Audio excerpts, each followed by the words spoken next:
Good morning, everyone. So I'm just going to give a brief intro to our wonderful speaker, Tim Jones, and then we'll hand it over to him. So Tim Jones is one of the leading writers and thought leaders in the country. He provides influence and perspective on topics such as leadership, organizational health, and team building. He currently keynotes and hosts discussions throughout the city of Chicago and throughout the country. Born into a heritage of community leaders on the south side of Chicago, he also provides leadership addressing the social issues plaguing the city of Chicago and urban America in areas of economic development, public safety, and education equality. He holds a Master's of Business Administration from the Kellogg School of Management at Northwestern University and received a Bachelor of Science degree in Human Resource Management from Northern Illinois University. He is currently the Executive Director of Good News Partners, a housing continuum that provides affordable housing to the homeless in Chicago with over 500 residents currently. He created and lives by the powerful mantra, leave no potential on the table, which he'll tell us more about. So please join me in welcoming Tim Jones.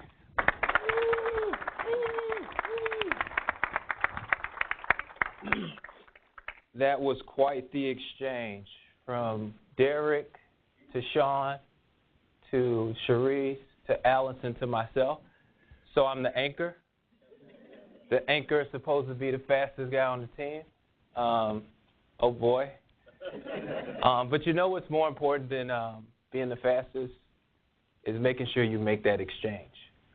In the 2004 Athens Olympics and the 2008 Beijing Olympics, the men and women's 4x4 100 team had a difficult time making that exchange.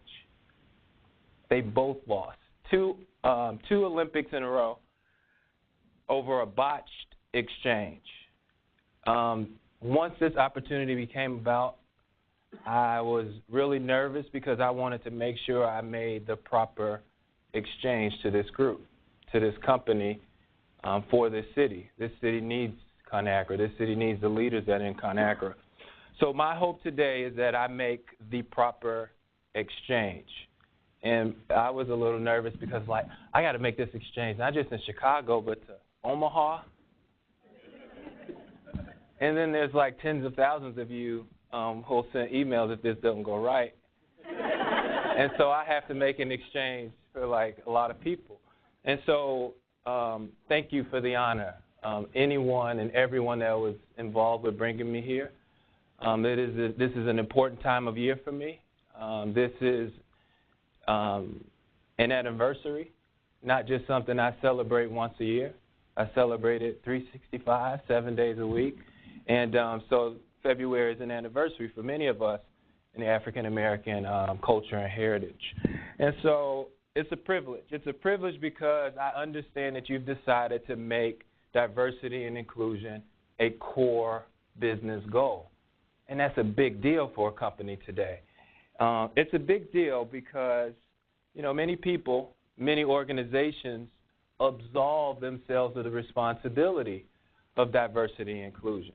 And so for you to take it on, I understand you're doing coding on the South Side with African-American students. Was that true? Did I hear that? There's some type of partnership going on the South Side. You hooked up with Chance and Social Works. We love Chance in the city of Chicago. He's our baby. He's from Chatham, from the South Side. And people ask me all the time, how do I find diversity? And they're just looking for this big Kellogg-esque definition, and I don't have it. I have 13 words. There is a problem going on over there. Please don't avert your eyes. Isn't that how we got to diversity and inclusion in the first place? Someone decided that, you know what, it's not a problem. Then they found out it was a problem, and then they started averting their eyes. And now they have their eyes and attention on it, and people are working towards it. But it's really been treated as attention to manage and not a problem to solve.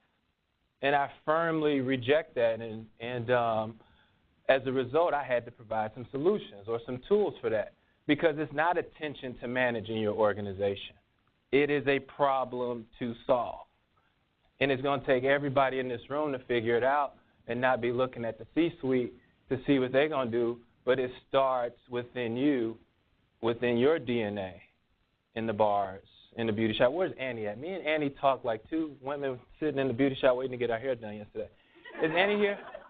She's not here. We just talked while I was waiting to have lunch with a few of the team members, and we just had a really good experience. So this idea of D&I and your DNA, where's my clicker? You know, I think the number one reason why diversity and inclusion initiatives kind of jolt the systems of the individuals in the organization is because you're asking a group of individuals to project something organizationally that they haven't even grasped personally in their life. And so it's just like, wait, okay, what do you mean go to the South Side and build a? I heard about the South Side. I watched WGN. And so it's not necessarily fair, and that's why it's important for us to do the work individually. Day by day, you do the work. I joined the Chicago Council on Global Affairs a few years ago because I wanted to make a connection with the world around me from the South Side of Chicago. And I joined the Young Professionals, and now I'm an emerging leader there. But I had to figure out a way to close that gap in diversity and inclusion in my own life. And so it really comes with doing the work. And so once I started figuring out that this is something that I had to champion, I wanted to figure out who else can I inject, who else can I catch on fire. And so I came up with this Microsoft Word Smart Art little tool. Look at that. Where are all the creatives at? The creatives in the room, don't get scared. I'm not going to apply for your job and come after you. This is my handy-dandy tool that I use as I walk organizations and individuals through this idea of diversity and inclusion, because this is ground floor. So these aren't big, heavy, arching things that you're going to leave here today. This is some ground floor tools to help you begin to get D&I in your DNA. And I'll just go through it really quickly as a whole, and then we'll talk about each of them. So community is where it all starts, and that's this idea that the community or the individuals in this community have the same vision, same values and virtues when it comes to your model on diversity and inclusion. And if you can see the arrows that it took me 30 seconds to create, it moves like this, so it's kind of like a righty-tighty type of deal where after you establish that this is what I want to do, and we'll talk about that in just a moment, then you got to figure out the rules of engagement. How do we communicate? And that's normally the right place, right time, right force. You mess any of those components up, you are going to have problems. Right time, right place, right time, right force. And then compassion is not a word that you hear often, but this is the idea of being strong with the truth, but gentle with people. Oftentimes when it's something that we believe is a truth, we're swinging a blade, Crocodile Dundee knife, because it's truth, so they have to hear it. And that's not going to get your message to transfer. And then the last thing is everything that we talk about today will help us engage our consumer a bit better, a little better. And so this idea of community,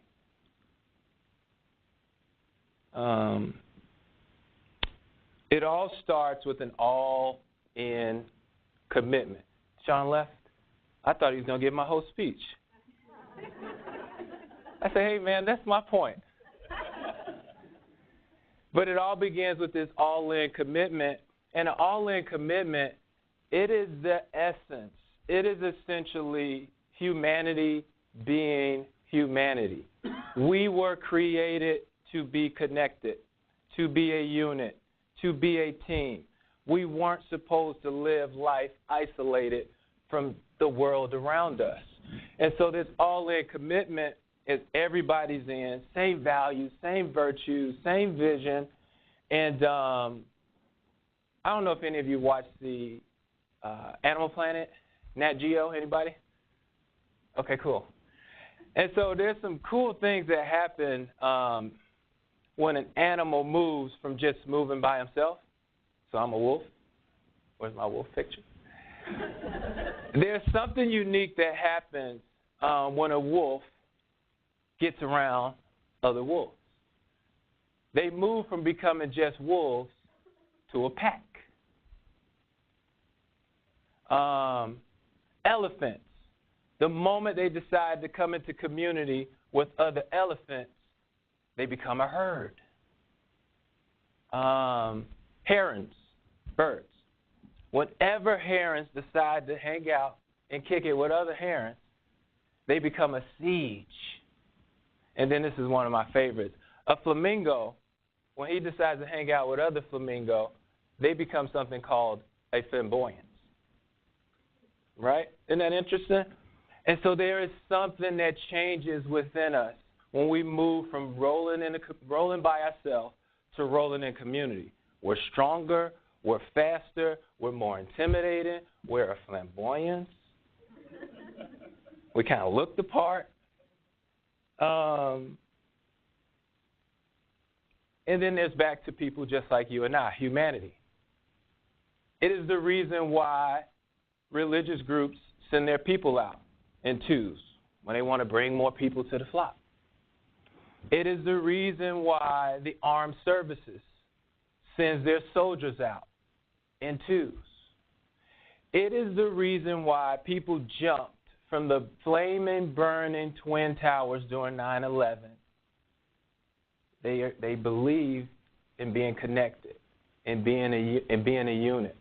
We are the strongest when we're together.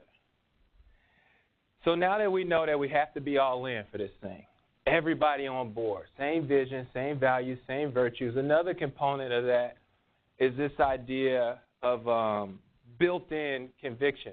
And here's a quote up on the screen. This is the new VP of Inclusion and Diversity for Twitter. Twitter, 58% of Twitter's users are black and brown. It may be a good idea to have a diverse voice lead that effort for this all-in, built-in conviction commitment that everybody should roll and walk around with. But here's her quote. Make sure it's built in and not bolted on. I thought that was a great quote because this built-in conviction, and I think Sean mentioned this term, is non-negotiable when it's built in. This is this internal posture and position that I have about diversity and inclusion. It's just a part of who I am. It's just a part of what I do. It's just a part of my life before I even clock in. You guys don't clock in, right? This is not the 80s. But, yeah, it's something that is a part of my entire life. Now, the people that live the bolted-on life, and this is, quite frankly, most people's approach. You know what, I'll dig in when I feel like digging in. It's negotiable for me. It's negotiable in the friends that I create. It's negotiable in the life that I live on a day-to-day basis. And I understand that. I think, and this might be tough to hear, but we all immensely, that's the best word I can find, right? Immensely enjoy our carefully crafted echo chambers that we create for ourselves. My fantasy league, everybody in my fantasy league looks like me. Everybody on my intramural softball team, basketball team, they look like me.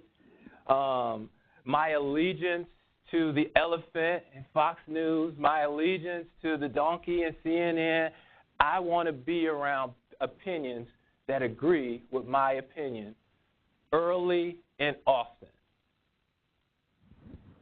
And that's why it's so hard to do. We love that our Facebook page is curated ever so nicely to agree with my ideology, my faith, my sexual orientation. And the moment that comment squeaks through, I'm unfriending you. Because that's not what my echo chamber says. You agree with my issues. And that's the reason why it's bolted on at some places.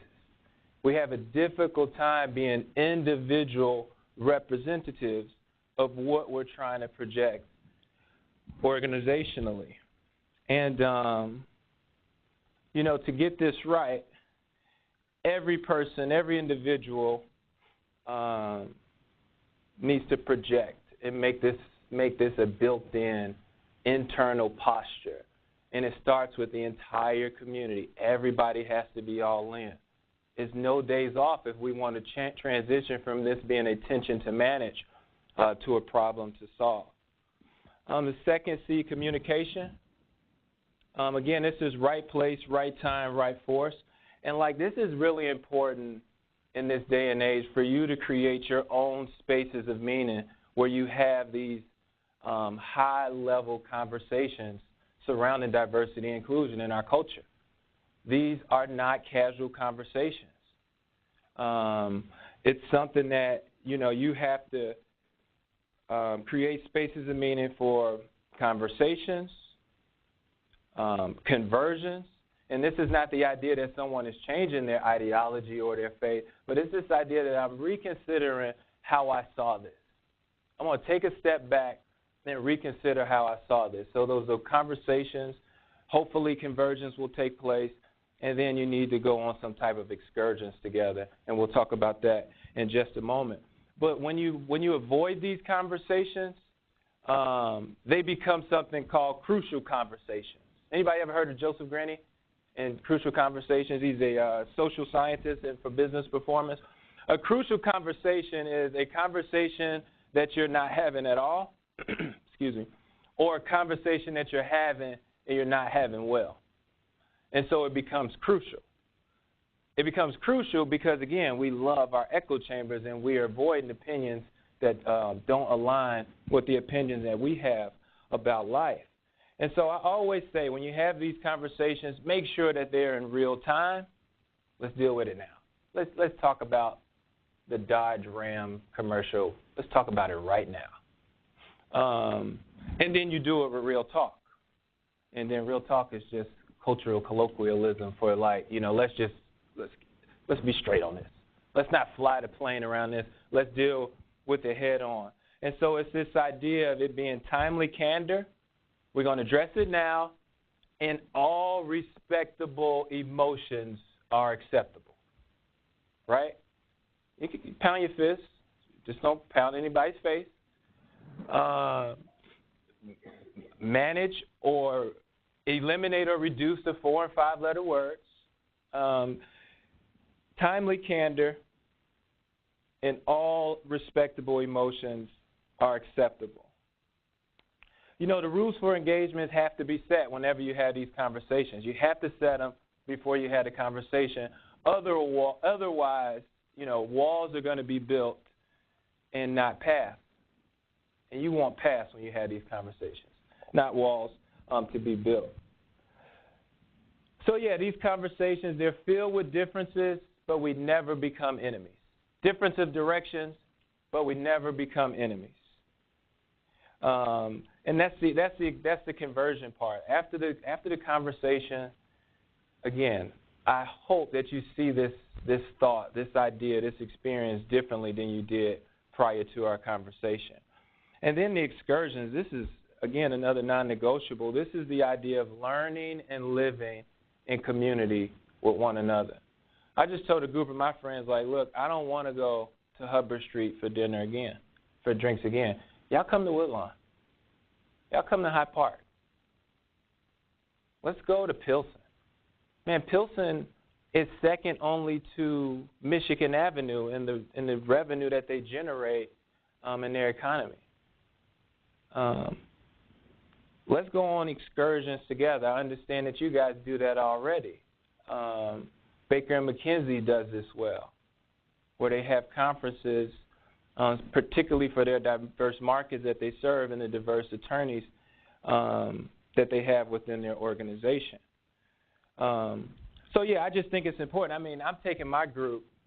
We're in Rogers Park, which the Chicago Tribune calls the most diverse neighborhood in the city of Chicago. We're going out to South Barrington, Illinois, to learn how to serve the poor at a concierge level. Because right now we're doing it at a ground floor level.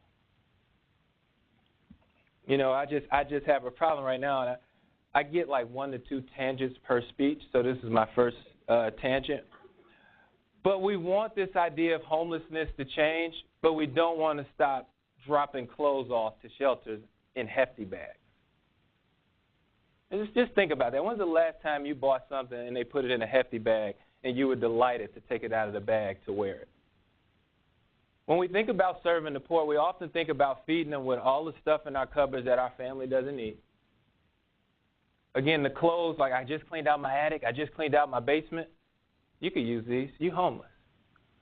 And so right now I am shifting the focus to this concierge approach to serving the homeless. And I believe we're going to get some traction with eliminating homelessness in the city of Chicago as a result.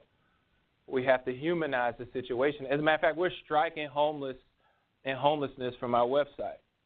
It's such a permanent word. You're in transition.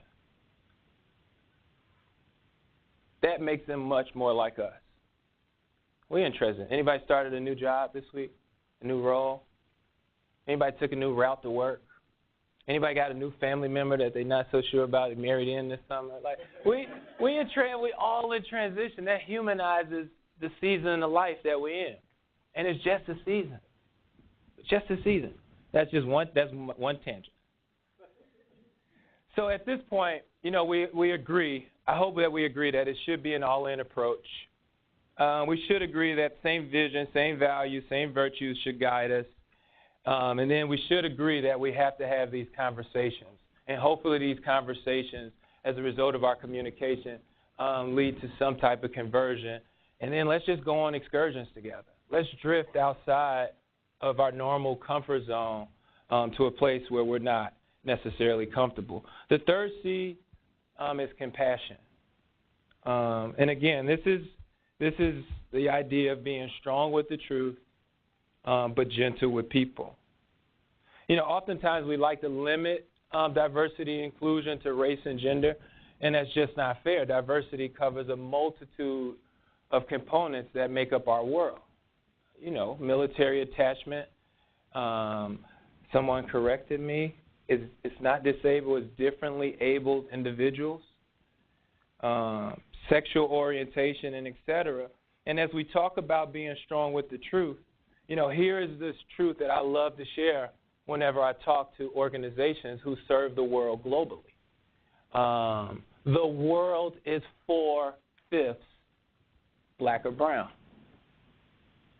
Whenever I fall in love with an organization, I immediately go to their website, look at their C-suite, look at their board of directors, look at their executive team, and go down the line and to see if it's a reflection of the world. How are we going to engage with this truth right here? So this is a truth. This is a objective truth. The world is 4/5 black or brown. How are each of us leaders in this room, how are we going to engage with that truth in mind?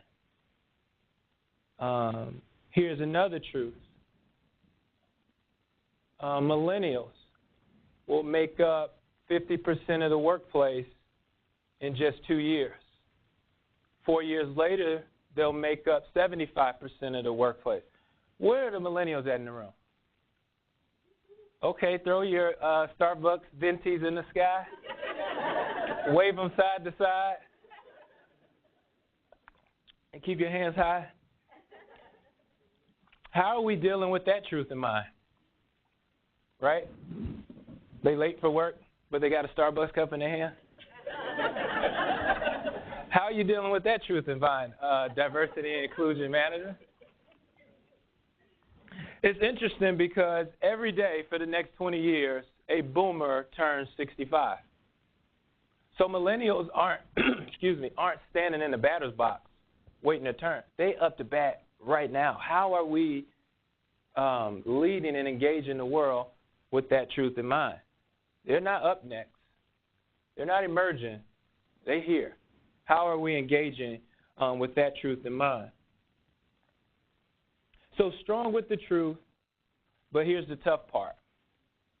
Gentle with people. And this is tough because, remember, we all come from our carefully crafted echo chamber. We all come from around people that we agree with, that we, this is how we talk. This is how we engage with one another. But the moment you drift outside of that, being gentle with people becomes a lot more important. And in our culture today, we don't see this done well in some major issues that affect our culture, where you got one side, because it's a legitimacy issue, right? So, I'm sorry, let me just back up real quick. Quite naturally, we're not having these conversations, so quite naturally, compassion has to be present, and a starting point for all compassion is an objective truth, and this is the idea of legitimacy. This is the idea that there's one group on this side, there's another group on this side, and they have to see the value in the person's point and in the person's existence. And we see this in our culture right now, where there's this stalemate because one side doesn't see the value in the other. They're having a difficult time releasing compassion to that people group. And so this one is important. And so if the starting point is an objective truth, I believe the north point or the zenith for compassion is courtesy, right? I don't know if you ever saw the video, and I deal kind of in illustrations and picture type mode, but the best illustration that I saw of compassion was when the police officers in South Carolina pulled Dylan Roof over. Dylan Roof was the serial killer who acted like he was attending Bible study in that church in South Carolina and ended up shooting 9 people. So when they pulled him over, when you get a chance, look this up on YouTube in y'all black laptops that everybody is like a beeper, like the new beeper. When you get a chance, look this up on your laptop. It is a concierge approach to apprehending a serial killer. They take him out the car, no 5-letter words, no 4-letter words. Guns are drawn just below, at the ground. They're not at his face. They're not charging him. They're not rushing him. It is a concierge, a compassionate approach for apprehending a serial killer. Strong with the truth, gentle with people. In every conversation, in every meeting, figure out a way to express your truth, but also be gentle with people. And make sure that courtesy guides you in your interaction, guides you in your engagement. The fourth C, the consumer. This is what all the individual and internal work is all about, because it points us back to the consumer. The work that you do individually, once you come together organizationally, you're going to figure out how to serve the consumer, and the consumers don't come from our echo chambers. They come from all over the place, a variety of echo chambers. And so it's really important individually and organizationally, and I know that's a value here for you guys at ConAgra, and it is my strange belief that the consumer wants us to get diversity and inclusion right. I just firmly believe that they don't want to be offended in commercials. I firmly believe they don't want to be offended in advertisements. I firmly believe that if they ever transition from being a consumer to an employee, that they don't want to be offended in the break room. That's just my strange belief, and that's why it's so important that we get this right. And I think we either don't understand it or we underestimate how much the consumer wants us to get this right. And again, it starts individually. And it also requires, and Sean mentioned this earlier, I love your, you call them timeless values? That's built in. Like, I'm leaving ConAgra, right? But these are timeless values that you're trying to ingrain and instill in folks, that even after they leave here, integrity kind of still matters. Results kind of still matter. So just wanted to do a sidebar and just mention that I love those timeless values that you guys operate in. And so, again, as I mentioned, they don't want to be offended in the advertisements and the commercial. If they transition from the commercial into our boardrooms and into our break rooms, they don't want to be offended there. And this is where that integrity comes in at. Comes in from your values, and equally important that this is where the integrity and results come in, right? The consumer is always the best tester if you're doing this right, if you're getting this right internally, if you're getting this right individually. Once you release it to the consumer, they're going to let you know if you're getting this right. And I like it because if you make this communication, compassion, if you make these things a core business goal like you have, it's a double bottom line. It's maximize profits and maximize impact. And that's what we want to do. We want to do well. We want to get results. That's the last timeless value that you have. You want to make sure that you get results. But ultimately, you want to have this consumer focus that shapes the work that you do, because, it all falls and ends with the consumer. And so as I close, because I know y'all ready for me to go, I need to go back to, Nat Geo and the Animal Planet. We all know the lion as the king of the jungle. As an individual, we know him as the king of the jungle. But look at that picture. That doesn't look like a king of the jungle. That tiger is winning this battle right now. So one-on-one, a tiger can beat a lion in a fight. I know you don't know where I'm going with this. One-on-one, a tiger can beat a lion in a fight. 5 lions can beat 5 tigers in the fight, though, because tigers don't know how to fight as a team. As you engage with this diversity and inclusion initiative, lifestyle, built in, not bolted on, as an individual, make sure you find a way to connect with another individual, because you are much better as a team. You're going to lose the fight by yourself. This is heavy. These conversations are heavy. They're not casual. They're not cute. Make sure you do it as a team. That's all I have.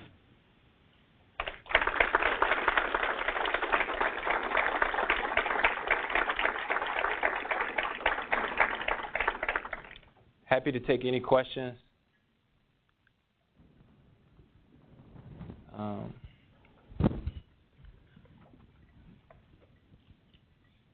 Any questions? One? No? Okay. Well, on behalf of the Builtin team and Total Conagra, we want to just give you a small token of our appreciation. Lots of yummy Conagra snacks, nice water bottle. But we really appreciate you taking time out of your day and Good News Partners to come spend the morning with us and impart these words on us. So thank you. Thank you. I appreciate it. Give me a hug. Hey, can I tell you really quickly about Good News Partners, really quickly? So we provide affordable housing to a people group that would essentially literally be on the street if it wasn't for Good News Partners. Our rents are set at 30 to 50% below market rate. So right now we have a 3-flat, 800 square feet, 3 bedrooms, washer and dryer, $800 a month in Rogers Park. If you're familiar with Rogers Park, the North Shore, you don't get a studio for $800 a month. But it's because of the generous contributions of some amazing people that were able to do our work. We have some great partnerships, but we're looking to end this, not manage this. And that's one of the problems with social wrongs. They tend to be managed instead of someone pulverizing them and ending them. So that is my aim and that is my hope. And Allison, or my contact information, is all over there. But I am committed to the work that the city has before itself, a lot of me and my friends. But Good News Partner is one of those ways that I'm leaving no potential on the table. And Allison mentioned that, and I'll finish up. But it's just this mantra for making sure I die empty. Right? We're all born full closed cans. Then we go to school. Then we become partners. Then we get a spouse who is crazy about life, crazy and ambitious. And then that cup, that can starts to open up. And then we find out what's on the inside of us. And the goal is to dump it all out. And that's my commitment, to leave no potential. Any gift, skill, ability that I believe is going on the inside of me, I'm going to do my best to dump it out and leave no potential on the table. And so this is an amazing group.